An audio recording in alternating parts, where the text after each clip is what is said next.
UKLO 1 year masters. No IELTS required up to 5 years visa. High visa success rate. అందరికీ నమస్కారం.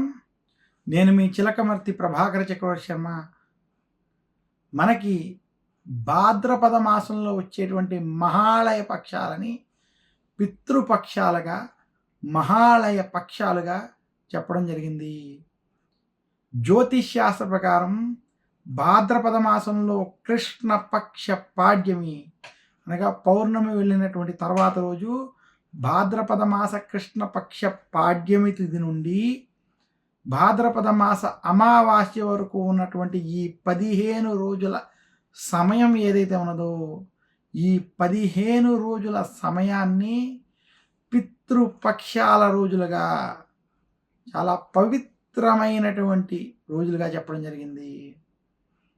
చాలామంది మేము ఈ దేవతల్ని పూజిస్తున్నాం, ఈ దేవత ఆరాధన చేస్తున్నాం, ఈ వ్రతాన్ని ఆచరించాం, ఈ వ్రతం వల్ల ఈ ఫలితాన్ని పొందాం, ఈ దేవతల్ని పూజించి ఈ ఫలితాన్ని పొందామని ఏ రకంగా అనుకుంటారో, మన సనాతన ధర్మంలో దేవతల్ని పూజించడం వల్ల ఎంతటి ఫలితం ఉంటుందో దానికంటే రెట్టింపు ఫలితం పితృదేవతలకు చేసేటువంటి కర్మల వలన, పితృదేవతలకి వదిలేటువంటి తర్పణాలు, పితృదేవతలకి చేసేటువంటి పిండ ప్రదానాలు, పితృదేవతలకు చేసేటువంటి ఆబ్దికాలు, పితృదేవతల పేరుతో చేసేటువంటి దాన ధర్మాలు, పితృదేవతలతో చేసేటువంటి శ్రాద్ధ కర్మలు, బ్రాహ్మణ భోజనాలు వంటివి ఏవైతే ఉన్నాయో ఈ కార్యక్రమాలు ఆచరించడం వల్ల దేవతలకి చేస్తే ఎంతటి పుణ్యఫలం లభిస్తుందో దానికంత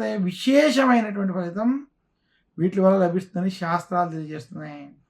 అందుకనే పితృదేవతల రుణం ఉంచుకోకూడదు. పితృశ్రాపాలు, పితృశ్రాంతులు, విశేషించి పితృదేవతల శ్రాపాలు తగలకుండా ఉండడం కోసం, పితృదేవతల ఆశీస్సులు కలగడం కోసం ఖచ్చితంగా ఇంటిలో గతించినటువంటి పితృదేవతలు అనగా ఎవరైనా తల్లి, తండ్రి, అన్నదమ్ములు గతించినటువంటి వారు, పూర్వీకులు ఉన్నటువంటి వారు, వారి కోసం ప్రతి సంవత్సరం వారి పేరు మీదుగా వారికి చేసేటువంటి తద్దినాలు, ఆబ్దికాలు వంటివి ఆచరిస్తూ వారి కోసం ఆచరించవలసినటువంటి కార్యక్రమమే ఈ మహాళయ పక్షాలకు సంబంధించినటువంటి పితృపక్షాలకు సంబంధించినటువంటి కార్యక్రమం. అందుకనే ఏ వ్యక్తి అయినా సరే మహాళయ పక్షాలలో, పితృపక్షాలలో ఈ భాద్రపద మాసంలో వచ్చేటువంటి 15 రోజుల్లో గతించినటువంటి పితృదేవతలకు గనక విశేషంగా ఈ 15 రోజులు శ్రాద్ధ కర్మలు, పిండ ప్రదానాలు, దాన ధర్మాలు, పితృతర్పణాలు వంటివి ఆచరిస్తారో అటువంటి వారికి పితృదోషాలు తొలగి పితృశాంతి కలిగి, విశేషించి పితృదేవతల అనుగ్రహం చేత వారికి భూలోకంలో సమస్త భోగాలు కలుగుతాయి. వారింట్లో ఎలాంటి దరిద్రం ఉండదు, వారికి తిండికి దేనికి లోటు ఉండదు అని శాస్త్రాలు తెలియజేసాయి. అందుకనే పితృదేవతలకి సంబంధించినటువంటి కార్యక్రమాల్ని ఆచరించడం చాలా ముఖ్యమైనదిగా మన యొక్క శాస్త్రాలు, విశేషంగా ఆబ్దికాలకి సంబంధించినటువంటి గ్రంథాలు, గరుడ పురాణం వంటి పురాణాలు కూడా ఈ విషయాన్ని స్పష్టంగా తెలియజేశాయి. అందుకనే పితృకర్మలకి అంతటి ప్రాధాన్యత, మహాళయ పక్షాలకి అంత విశిష్టత, మహాళయ పక్షాల్లో చేసేటువంటి ఆబ్దికాలకి, శ్రాద్ధ కర్మలకి, దాన ధర్మాలకి అంతటి ప్రాధాన్యత వచ్చిందని తెలియజేస్తున్నాను. మహాళయ పక్షాలు, పితృపక్షాలు ఒక అద్భుతమైనటువంటి అవకాశంతో కూడి ఉన్నటువంటి రోజు. జ్యోతిష్ శాస్త్ర ప్రకారం భాద్రపద మాస కృష్ణపక్ష పాడ్యం నుండి భాద్రపద అమావాస్య వరకు ఉన్నటువంటి 15 రోజులు చాలా పితృదేవతల ఆరాధనకి చాలా విశేషమైనటువంటి రోజు. అయితే ప్రతి మానవుడు గతించినటువంటి వారికి పితృదేవతలు ప్రతి సంవత్సరం వారి తిథి ప్రకారం వారికి శ్రాద్ధ కర్మలు ఆచరించాలి. ముఖ్యంగా వారు గతించిన మొదటి 12 సంవత్సరాలు చాలా విధి విధానంగా విశేషంగా ఈ పని ఆచరించాలి, ఖచ్చితంగా ఆచరించాలి. అయితే ఇలా వీరు ఆచరించేటువంటి సమయంలో ఆ చనిపోయినటువంటి వారి తిథి తెలియకపోవడం, లేదా తెలిసినా ఆ సంవత్సరంలో ఏదైనా పంచాంగపరమైనటువంటి దోషాలు కావచ్చు, మీకు కుదరని పక్షంలో అనుకున్న సమయంలో ఆ కార్యక్రమం అవ్వలేనటువంటి పక్షంలో. ఇదే కాకుండా చాలా సందర్భాల్లో కరోనా వంటి మహమ్మారులు, ప్రకృతి ప్రళయాలు, ఇతర దేశంలో ఏదో ఒక యాక్సిడెంట్లు అలా చనిపోయినటువంటి వారు, ఏ వ్యక్తి ఏ సమయంలో చనిపోయారో తెలియనటువంటి వారికి మహాలయ పక్షాలు ఒక అద్భుతమైనటువంటి అవకాశం.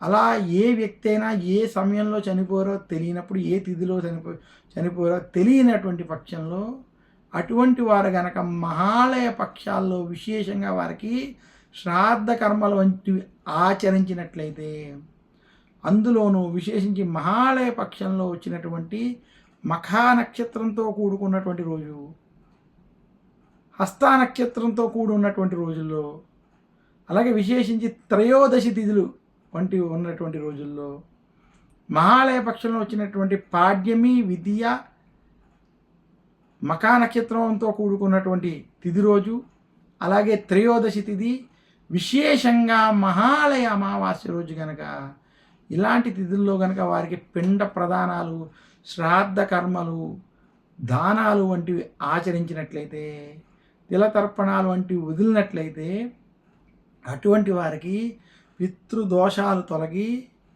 పితృదేవతల యొక్క అనుగ్రహం కలుగుతుందని, ఆ పితృదేవతల యొక్క అనుగ్రహం చేత ఆ గతించినటువంటి వారు పున్నామ నరకం తప్పించుకుని వారు శుభలోకాలకు వెళ్ళి వారి యొక్క అనుగ్రహం చేత వీరు శుభ ఫలితాలు కలుగుతారని శాస్త్రాలు తెలియజేస్తున్నాయి. ఈ రకంగా మహాలయ పక్షాలు ఎవరైతే చనిపోయినటువంటి వారు ఉంటారో, విశేషంగా ఏ సమయంలో ఏ తిథిలో చనిపోయారో తెలియనటువంటి వారికి ఒక అద్భుతమైనటువంటి అవకాశం అని మాత్రం తెలియజేస్తున్నాను. ఇక మహాలయ పక్షాల్లో ఏ వ్యక్తి అయితే దాన ధర్మాలు, విశేషంగా గతించినటువంటి పితృదేవతలు తలుచుకుని సువర్ణదానం, గోదానం, భూదానం వంటి దానాలు, అలాగే వారికి శాఖ దానాలు, ఆహారానికి సంబంధించినటువంటి నవధాన్యాలు వంటివి దానం చేసుకోవడం, అలాగే అన్నదానం, వస్త్రదానం వంటివి విశేషంగా ఈ సమయంలో చేసేటువంటి దానాలకి చాలా ప్రత్యేకమైనటువంటి ఫలితాలు ఉంటాయని శాస్త్రాలు తెలియజేస్తున్నాయి. ఈ రకంగా గతించినటువంటి పితరుల పేరు మీద కనుక ఇవి ఆచరించినట్లయితే అవి ఖచ్చితంగా శుభ ఫలితాలను ఇస్తాయని తెలియజేస్తున్నాను. ఈ పితృపక్షాలలో గోవుల్ని పూజించడం, గోమాతకి ఆహారాన్ని ఇవ్వడం, విశేషంగా గోవులకి బెల్లాన్ని అలాగే బియ్యాన్ని ఈ రెండింటిని కలిపి గోవులకి తినిపించడం, దీనివల్ల పితృదేవతల యొక్క అనుగ్రహం పొందుతారని తెలియజేస్తున్నాను. మహాలయ పక్షాలు, పితృపక్షాల గురించి మన పురాణాలలో అనేక విధానాలుగా చెప్పబడ్డాయి. గరుడ పురాణంలో కావచ్చు, అలాగే బ్రహ్మ పురాణం, విష్ణు పురాణం వంటి పురాణాలలోనూ, రామాయణ మహాభారతంలో కూడా మహాలయ పక్షాల యొక్క ప్రాధాన్యత ఉంది. విశేషంగా మహాలయ పక్షాల యొక్క విషయాన్ని గురించి మహాభారతంలో ఒక కథ రూపంలో మనకి చెప్పడం జరిగింది. పూర్వం కర్ణుడు ఆయన చనిపోయి స్వర్గం లోకానికి పయనం అయ్యేటువంటి మార్గంలో ఆయనకి విపరీతమైనటువంటి దప్పిక, దాహం, ఆకలి అనేటువంటివి కలగడం, ఆ సమయంలో ఆ ఎదురుగుండా ఒక నది ప్రవహిస్తూ కనపడడం, ఆ నదిని ఆయన స్పృశించిన వెంటనే ఆ నది మొత్తం బంగారమయం అయిపోవడం, మరికొంత దూరం వెళ్ళాక ఒక మామిడి చెట్టు కనపడి ఆ చెట్టుకున్నటువంటి మామిడి పండుని తిందామని దాన్ని పట్టుకుంటే ఆ మామిడి పండు అలాగే విశేషించి ఆ చెట్టు కూడా బంగారమయం అయిపోవడం, అది చూసి ఆశ్చర్యచకితుడైనటువంటి కర్ణుడు తన తండ్రి అయినటువంటి సూర్యభగవాన్ని ప్రార్థించగా సూర్యభగవానుడు ప్రత్యక్షమై అప్పుడు కర్ణుడు సూర్యభగవానికి తనకైనటువంటి వృత్తాంతాన్ని చెప్పగా, నాయన, నీవు నీ పూర్వజన్మలో విశేషించి అనేక దాన ధర్మాలు చేసావు, అడిగిన వారికి లేదనకుండా వారికి సువర్ణదానం వంటి దానాలు, రత్నదానాలు అనేక చేసావు, కానీ ఏ పితృదేవతలకి శ్రాద్ధ కర్మలు కానీ, పిండ ప్రదానాలు కానీ, తర్పణాలు కానీ, దానాలు కానీ, అన్నదానం వంటి దానాలు కానీ నీవేమీ ఆచరించలేదు, దాని ప్రభావం వల్లే నీకు ఇలాంటి ఫలితం కలిగింది అని చెప్పగా, దానికి బాధపడినటువంటి కర్ణుడు, నాకు పితృదేవతలు ఉన్నారు అనేటువంటి విషయమే తెలియకపోవడం, నా యొక్క పుట్టుక విషయమే నాకు తెలియకపోవడం వలన నాకు ఇలాంటి తప్పు చేయాల్సినటువంటి స్థితి ఏర్పడింది, ఇందులో నా దోషం లేదు, అందువల్ల దయచేసి ఈ దాన ధర్మాలన్నీ చేసుకుని పితృదేవతల్ని తరింపజేయడానికి నాకు ఒక్క అవకాశం ఇవ్వాలని కోరడం. అలా విశేషంగా కర్ణుడు కోరినటువంటి అవకాశాన్ని, ఆ విషయాన్ని గ్రహించినటువంటి సూర్యుడు యమధర్మరాజు యొక్క సహాయముతో కర్ణుడికి భూమి మీదకి ఒక 15 రోజులు పంపించి ఆ కార్యక్రమాలు చేసుకునేటువంటి అవకాశాన్ని వరంగా ఇవ్వడం. అలా కర్ణుడు భూలోకానికి వచ్చినటువంటి రోజు భాద్రపద మాస కృష్ణపక్ష పాడ్యమి. అలా వచ్చి ఆ 15 రోజులు భూమి మీద పితృదేవతలకు సంబంధించినటువంటి కార్యాలని చేసి, పితృదేవతలకి తర్పణాలు, దానాలు, అలాగే భోజనాలు వంటివి ఏర్పాటు చేసి, పితృదేవతలకు సంబంధించినటువంటి శ్రాద్ధ కర్మలు వంటివి ఆచరించి, ఆ 15వ రోజు అయినటువంటి మహాలయ అమావాస్య రోజు విశేషంగా ఇవన్నీ ఆచరించి తిరిగి స్వర్గానికి వెళ్ళినటువంటి రోజుగా, అందుకనే ఈ 15 రోజులు మహాలయ పక్షాలు పితృపక్షాలుగా చాలా ప్రాధాన్యత చెందాయనేటువంటి చెప్పేటువంటి ఈ పౌరాణిక కథ ఆధారంగా మహాలయ పక్షాలకి, పితృపక్షాలకి అంతటి ప్రాధాన్యత, అంతటి విశిష్టత వచ్చింది. అందుకనే మహాలయ పక్షాల్లో, పితృపక్షాల్లో ఎవరైతే పితృదేవతలకు సంబంధించినటువంటి కార్యక్రమాలు ఆచరిస్తారో వారికి కర్ణుడు ఆచరించినటువంటి తర్పణాలు, దానాలు, అలాగే భోక్తలకి భోజనాలు వంటివి ఏర్పాటు చేసి పితృదేవతలను స్మరించుకుని వారికి అర్ఘ్యం వంటి వదిలి పిండ ప్రదానాల వంటి చేసినటువంటి వారికి పితృదేవతల యొక్క అనుగ్రహం చేత వారికి రుణ బాధలు తొలగి సుఖ సంతోషాలు, ధనాభివృద్ధి కూడా కలుగుతుందని మనకి మహాలయ పక్షాలకి సంబంధించినటువంటి పురాణ కథల ద్వారా చెప్పబడింది. మహాలయ అమావాస్య చాలా విశేషమైనటువంటి రోజు. మహాలయ అమావాస్య చాలా ప్రత్యేకమైనటువంటి, చాలా పవిత్రమైనటువంటి రోజు. మనకి ప్రతి మాసం ఒక అమావాస్య తిథి వస్తుంది. అసలు ఆ ప్రతి అమావాస్య తిథి నందు గతించిన పితృదేవతలకి తర్పణాలు వదలాలని శాస్త్రం. నేటి ఆధునిక సమాజంలో, నేటి కలియుగ ప్రభావం కావచ్చు, వృత్తి ఉద్యోగ వ్యాపారపరమైనటువంటి సమస్యల వల్ల కావచ్చు, ప్రతి అమావాస్య రోజు కనుక అలా తర్పణాలు వదలనటువంటి వారికి మహాలయ అమావాస్య ఒక అద్భుతమైనటువంటి అవకాశం. మీరు గనక మహాలయ అమావాస్య రోజు మీరు గతించినటువంటి పితృదేవతలు అంటే తల్లిదండ్రులు, ఇతర వర్గీయులు ఎవరైతే ఉన్నారో వారిని ఆ రోజు స్మరించుకుని ఆ గతించినటువంటి వారికి తిలలతో కూడినటువంటి తర్పణాలని కనుక మీరు విడిచిపెట్టినట్లయితే ఆ సంవత్సరం మొత్తం కూడా ప్రతి అమావాస్యకి వారికి తర్పణాలు వదిలినటువంటి ఫలితం ఈ భాద్రపద మాస కృష్ణపక్ష అమావాస్య తిథి అనగా మహాలయ అమావాస్య రోజు తిథి కనుక ఒక్కరోజు ఆచరించినట్లయితే, ఏ రకంగా కార్తీక మాసంలో క్షీరాబ్ది ద్వాదశి రోజు ఒక్కరోజు కనుక 365 ఒత్తులతో దీపాలు వెలిగిస్తే సంవత్సరం మొత్తం దీపాలు వెలిగించినటువంటి ఫలితం ఎలా మనకి వస్తుందో, ఇలా మహాలయ అమావాస్య రోజు కనుక వారికి తర్పణాలు వదిలినట్లయితే ఆ సంవత్సరం మొత్తం పితృదేవతలకు తర్పణాలు వదిలినటువంటి ఫలితం వస్తుందని శాస్త్రాలు తెలియజేస్తున్నాయి.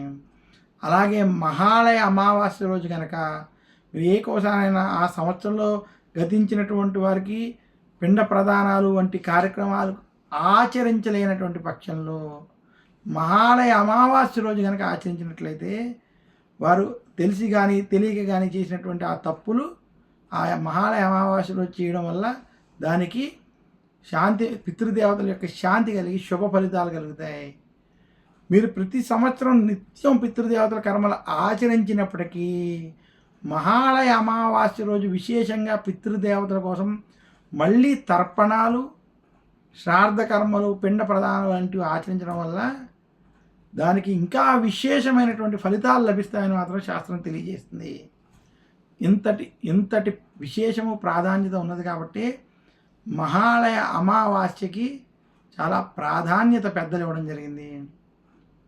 మహాలయ అమావాస్య రోజు ఏ వ్యక్తి అయితే గతించిన పితృదేవతలకి శ్రాద్ధ కర్మలు వంటివి నిర్వర్తిస్తారో వారికి పితృదేవతల యొక్క అనుగ్రహం ఖచ్చితంగా లభిస్తుందని, పితృదేవతలు ఈరోజు వారి బంధువుల గుమ్మం ముందుకు విశేషించి వారి యొక్క పిల్లలు ఎవరైతే ఉన్నారో అక్కడ వేచి ఉంటారని, వారి శ్రాద్ధ కర్మలు, వారి తర్పణాల కోసం వేచి చూస్తూ ఉంటారని, అలా వారిని ఈరోజు సంతృప్తి పరిచినటువంటి వారికి ఇహలోకంలో ఎటువంటి సుఖాలకి లోటు ఉండదని, వారికి ఇంట్లో అన్నీ సమృద్ధిగా అన్నీ లభిస్తాయని కూడా శాస్త్రాలు తెలియజేస్తున్నాయి. ఈ మహాలయ పక్షాలు, మహాలయ అమావాస్య వైశిష్ట్యం గురించి మహాభారతం, గరుడ పురాణం వంటి వాటిలో చాలా స్పష్టంగా చెప్పబడ్డాయి. మహాభారతంలో కర్ణుడు కూడా ఈ మహాలయ అమావాస్య రోజే గతించినటువంటి పితృదేవతలకు తర్పణాలు, శ్రాద్ధ కర్మలు, పిండ ప్రదానాలు వంటివి ఆచరించి అప్పుడు స్వర్గానికి ప్రయాణమైనట్టుగా ఆ కర్ణుడి కథ ఆధారంగానే ఈ మహాలయ పక్షాల్లో మహాలయ అమావాస్యకి ఇంతటి ప్రాధాన్యత, విశిష్టత వచ్చిందని తెలియజేస్తున్నాను. మరొక్కసారి అందరికీ నా యొక్క ధన్యవాదాలు, నమస్కారం తెలియజేస్తూ సెలవు తీసుకుంటాను. నమస్కారం. మీ చిలకమర్తి ప్రభాకర చక్రవర్తి శర్మ.